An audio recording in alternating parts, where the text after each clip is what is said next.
Olá! No dia 7 de novembro de 2023, uma força da natureza, um tornado absolutamente devastador, atingiu o Rio Bonito do Iguaçu, lá no Paraná. Hoje, a gente vai mergulhar fundo na anatomia desse monstro, usando imagens, dados para a gente tentar entender o que exatamente aconteceu naquele dia. E a grande pergunta que guia a nossa análise é essa, né? Como é que uma tempestade no céu do Paraná se transformou, se intensificou tanto, a ponto de gerar um dos tornados mais violentos que o Brasil já viu? Bom, para responder isso, a gente precisa primeiro dar um passo para trás e entender a mãe do tornado. Então, vamos lá. Antes mesmo do tornado tocar o chão, já existia um sistema de tempo gigantesco e muito perigoso lá no alto. O nome disso? Supercélula. Olha, uma supercélula não é uma tempestade qualquer daquelas de verão. O que a diferencia é que ela tem uma corrente de ar subindo que está o tempo todo girando. Ela é basicamente o berçário perfeito para os tornados mais destrutivos que existem. E a supercélula de Rio Bonito, ela tinha todas as características de livro. Dentro daquela massa de nuvens imensa tinha o mesociclone, que é tipo o coração giratório da tempestade. Uma quantidade absurda de raios, resultado da colisão violenta de partículas lá dentro. Aquele tom esverdeado, meio assustador, que já é um sinal de granizo pesado. E, claro, um fluxo constante de ar quente sendo sugado para dentro, alimentando a fúria do sistema. Ok, então a gente já entendeu a supercélula. Agora, vamos ver como é que dentro dessa estrutura massiva, o tornado em si acabou ganhando vida. É um processo que parece de filme. Tudo começa com ventos em direções e velocidades diferentes lá no alto. Isso cria uma espécie de rolo de ar invisível na horizontal. Aí vem a supercélula com sua força de sucção e puxa esse rolo para a posição vertical. Tá aí o mesociclone. Quando essa rotação se concentra, se aperta e desce, o funil aparece. E no momento em que ele toca o chão, o desastre começa de verdade.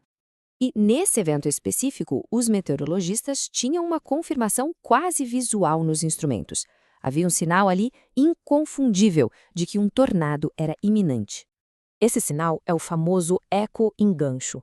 No radar, a chuva e o granizo são puxados ao redor do mesociclone. Isso forma uma imagem que parece, literalmente, um anzol de pesca. Para quem entende do assunto, isso é um alerta vermelho piscando. Como a própria fonte destaca, é exatamente na pontinha desse gancho, bem no centro da rotação, que os tornados nascem. E foi essa imagem, precisa, que apareceu nos radares sobre a cidade de Rio Bonito do Iguaçu. Agora a gente sai da ciência no céu e vem para o impacto aqui no chão. E olha, a velocidade e a violência com que as coisas aconteceram é algo realmente difícil de compreender. 10 segundos. Foi esse o tempo. O tempo que o tornado levou para simplesmente obliterar uma estrutura robusta, feita com bases de concreto. A força era inimaginável. O cenário era de caos absoluto. As testemunhas viram carros voando por centenas de metros. Postes de concreto que são projetados para aguentar ventos fortes simplesmente sumiram do mapa. Casas inteiras foram arrancadas das suas fundações. E os ventos mudavam de direção de forma tão brusca que um objeto era sugado para um lado e um segundo depois era arremessado com violência na direção oposta. E no meio de toda essa destruição física, existe a parte mais trágica dessa história, que é o custo humano. 6 pessoas. 6 vidas foram perdidas. Sabe, estruturas podem ser reconstruídas, mas essa perda, essa é irreparável. Para as famílias, para a comunidade toda. E além das fatalidades, outras 850 pessoas ficaram feridas. Muitas delas atingidas por estilhaços e destroços que voavam como se fossem projéteis. Mas o impacto vai muito além do que é visível, do físico. Eventos assim, dessa magnitude, deixam cicatrizes psicológicas profundas. Especialistas apontam para o desenvolvimento de estresse pós-traumático, síndrome do pânico e até um medo constante de nuvens e de chuva, abalando a saúde mental de uma cidade inteira. Para a gente ter a real dimensão desse evento, a gente precisa olhar como os cientistas o classificaram.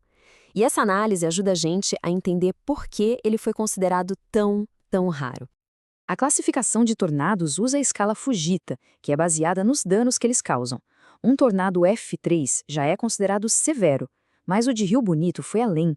Ele entrou na categoria F4, que descreve um nível de dano devastador com ventos que podem passar fácil dos 400 km por hora. Num primeiro momento, o tornado foi classificado como F3. Só que depois de uma análise muito mais detalhada, Engenheiros e meteorologistas perceberam que a destruição daquelas estruturas de concreto armado, aquilo só seria possível com ventos muito, mas muito mais fortes. E isso levou à reclassificação para F4. E esse gráfico aqui, ele mostra de uma forma muito clara o quão raro foi esse evento. No Brasil, tornados mais fracos de F0 a F2 até que são relativamente comuns. Um F3 já é considerado raro. Agora um F4 é um evento extremo. Isso coloca o tornado de Rio Bonito em um patamar histórico de violência para o nosso país. Essa análise toda nos mostra a força inacreditável da natureza, claro, mas também deixa uma pergunta fundamental no ar. Diante de eventos extremos como este, a questão não é só entender o que aconteceu, mas sim como podemos usar esse conhecimento para nos proteger, para nos prepararmos melhor para o que pode vir no futuro.